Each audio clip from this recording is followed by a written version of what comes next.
All right, so here we go. Let's do this. So Starfield just got a strange new update, but what does it mean exactly for the game? Also, we have a new warning about a potential game-breaking bug that you definitely want to avoid. Here's how to avoid it, and if you get stuck with this bug, a workaround. And before Starfield even released, Todd Howard told of a unique encounter in Starfield that seemed to be too good to be true. People were like, wait, what? This is actually possible. Well, it is now 100% confirmed that this can actually happen to you in the game, and it's pretty wild. We also have an advanced stilling method, so you're going to want to definitely check this one out as well. And more on that mysterious New Game Plus mode. Also, remember to submit your Starfield gameplay, including custom-made ships, bases, character creations, and more by following that link in the description below, and I'm going to do a pinned top comment as well in the comments. So yes, let's talk about that new private update for Starfield, and you'll understand what I mean here in just a moment, because it's kind of indicative of what could be happening with the future of Starfield for patches and that sort of thing. So yeah, we got to head on over to, yes, Steam database. Right now, once again, we are sitting at 160,000 concurrent players, but I'm curious to see what is going to be happening with this in the future. So I'm going to keep you guys updated. But yes, we got to talk about the branches, because, you know, before the game released in early access, we had a QA staging main, but we got to talk about the dev tech right here. 23 hours ago, we had a private update for dev tech, which might mean that they are preparing for some sort of patch in the very near future for Starfield, of course. Now, what this could be, we don't know exactly. We'll have to find out when the time comes. But yeah, I imagine that they might want to continue rolling out patches to fix up the game in certain areas, and to perhaps even add some features based on feedback. But I'm also curious to see what happens with patches around September 6th, which is going to be the actual release date of Starfield. But yeah, we also got to talk about that story that Todd Howard spoke about when he actually played Starfield himself. And there was something absolutely really incredible that happened during his playtime, and people were scratching their head going, wait, what? So let's take a look at it. We got to head on over to Reddit. Check it out. It says, Todd didn't lie about one cool thing. This was posted by the Forbidden 404. And it says, went to a backwater planet. It was in a system I need to explore to jump to a further system. I found an abandoned science outpost, cleared it out, got some loot, etc. Then, when I walked out the front door, I noticed a ship that wasn't mine about 600 meters in the distance. As I approached, I saw no one. The area seemed deserted, so I walked up the ramp and noticed it was an ecliptic bayonet. Cool, I thought, free ship. I opened the hatch to find the ship packed to the brim with mercs. I fought for a few minutes and managed to make my way to the floor with the bridge, and just as it came into frame, I see one merc in the pilot seat, and boom, this psycho takes off from the planet's surface with me on board. I finished the battle in space, commandeer the ship, and all I can think of is that SOB wasn't lying. What an incredible story. I really hope that we can actually see a gameplay clip of this. So if you guys do happen to have this happen to you, send in the gameplay clip. I'm going to throw that link in the description below. I will credit you, but this is really, really cool. Now, we also have some friendly advice, follow-up here, a reply. Check it out from Alex, who says, friendly advice to anyone who has not yet stolen a ship: check that ship for contraband. Don't let the scanners in civilized space find it for you. So yeah, you can accidentally get yourself into even more trouble when stealing a ship. And yeah, I've had success stealing civilian ships that just land near me and taking off. And hey, I get a free ship. It's really nice. I didn't get caught, but I felt kind of like guilty leaving them on the planet, of course. But yeah, you got to do what you got to do. All right, so we also have a PSA here, so check it out. It says, PSA, don't put weapons on weapon racks in your ship. They disappear. It says, had a lot of epic and legendary weapons, so I thought I'd unload them onto my ship and make them look cool while I did. Put them all organized on a couple weapon racks, landed on a planet to go sell some stuff, came back, and all gone. Matter of fact, the loot that came preset in some of the cases even respawned. So yikes. Be warned. Do not let that happen to you, because that would be gut-wrenching to lose legendaries, of course. And yeah, we also have a major bug. Do not board enemy ships to capture them and bring them back to port to sell. Now, we also have a workaround for this, so stick with me. It says bug consequences include you are no longer able to board the DIN station or whatever station initiated this bug for you. Your ship on the ground may be 95% invisible except for some ladders and hatches. The trade kiosk at the landing pad at New Atlantis may disappear as well, and various other geometry in New Atlantis may disappear, including non-important items. That includes technicians, shack at the landing pad, but also some more important items as well, and missing ground geometry where NPCs can fall through the world. And then unknown number of possible ill side effects that I have not yet encountered, excuse me. And you did screenshot everything, so it seems legit. Now it says, here's how to reproduce it, and apparently it is also happening to other people. So you board an enemy ship in space combat, kill everyone on board, sit in the pilot seat, fly to the DIN station in the Wolf system, because pirate ships tend to have contraband on them, so you don't want to go to a major planet. After landing, speak to the technician and swap back to your primary ship. Go through the airlock to the back of your ship. And here's what happens exactly. When boarding your ship, you are actually teleported back to New Atlantis, landed on the ground already. As detailed above, your ship is now 95% invisible. The trade kiosk is missing. Various models and geometry are missing as well. Here's what you can do. Talk to the ship technician and upgrade your ship. Add a small item like a 500 credit porthole or something. Now, doing the above will at least make your ship visible again. However, this will not solve the other bugs, such as the missing trade kiosk. But yeah, we also have this reply, which does apparently completely fix this issue, just in case you did run into this or it does accidentally happen to you. Check it out. It says, I just want to say I had this bug and was able to fix it. I stole a ship, went to New Atlantis, sold it, and a few others since I found out how to do so. I realized I had this same bug with the missing ship. I fixed it by swapping my home ship back to the Frontier starting ship and back to the ship I actually used. Ship reappeared for me, and everything was mostly normal. Selling to vendors was still using the wrong ship, but once I flew away and landed again, everything was fully back to normal. So hopefully this does actually help you guys out. But yeah, I wanted to bring it up so you guys can avoid it happening to you. We also have this one right here. It says Starfield Advanced Stealing Tip by Dave78905.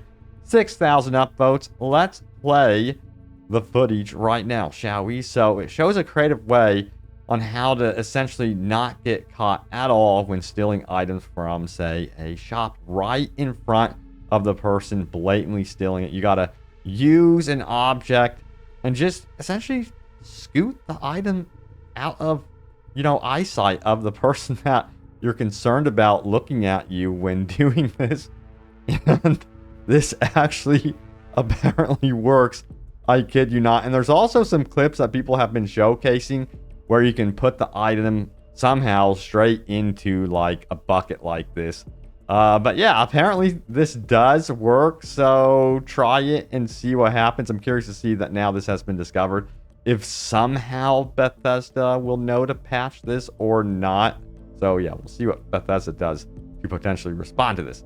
Also, we have this right here. People can't stand 2 seconds of loading screens, but they want 10 minutes of travel between planets. Ooh, this is interesting. 6,700 upvotes.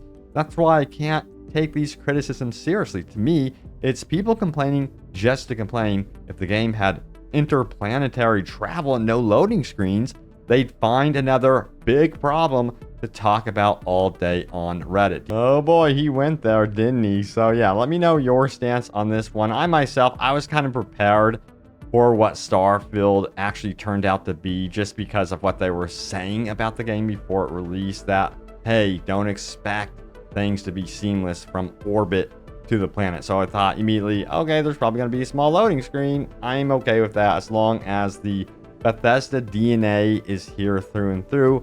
I'm good to go. And I feel like the Bethesda DNA is very much alive in Starfield.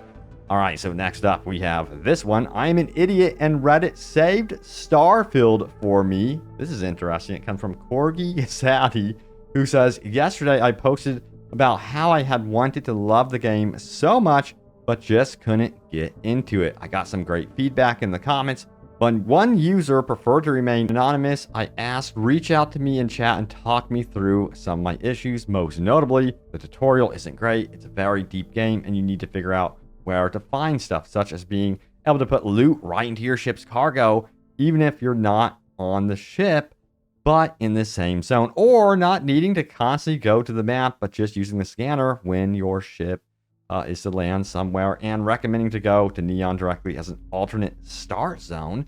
Running some missions from the mission board and some more. Additionally, I've been reading the sub and many people are giving great input and suggestions when people express they are struggling to get into the game. Hold up now. Is this actually a positive post here about a Reddit?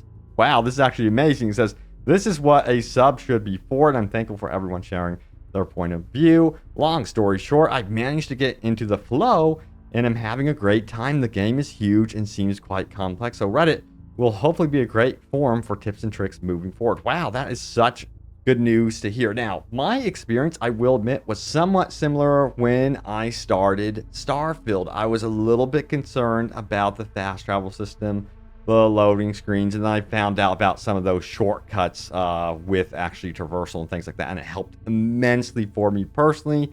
And ever since then, I have gotten into this flow as he described it, and it's just been personally for me great. Now we got to talk more about, yes, new game plus. Now it is tied to story, and I'm not going to spoil anything at all, but yes, I think this is going to become more and more of a topic as we get more people that finish the game. So check it out right here. Greg Miller, you guys may remember I talked about what he said here, but this is just a recap. It says, the amount I have to say about New Game Plus in Starfield is staggering. Stick with me here, by the way. It says, I've written and deleted so many tweets where I try to say something without spoiling anything. I sense a one-man gamecast coming up this week where I can just vent and tell you my character story.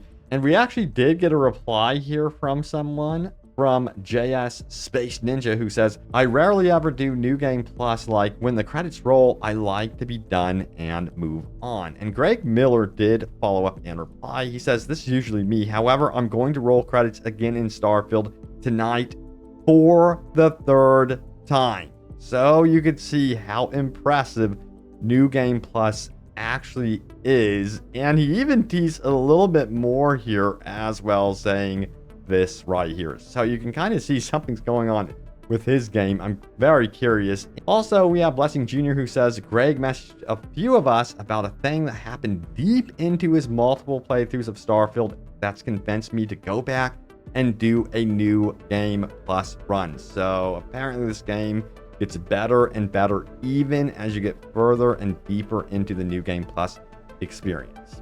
Wow, okay. Interesting for sure.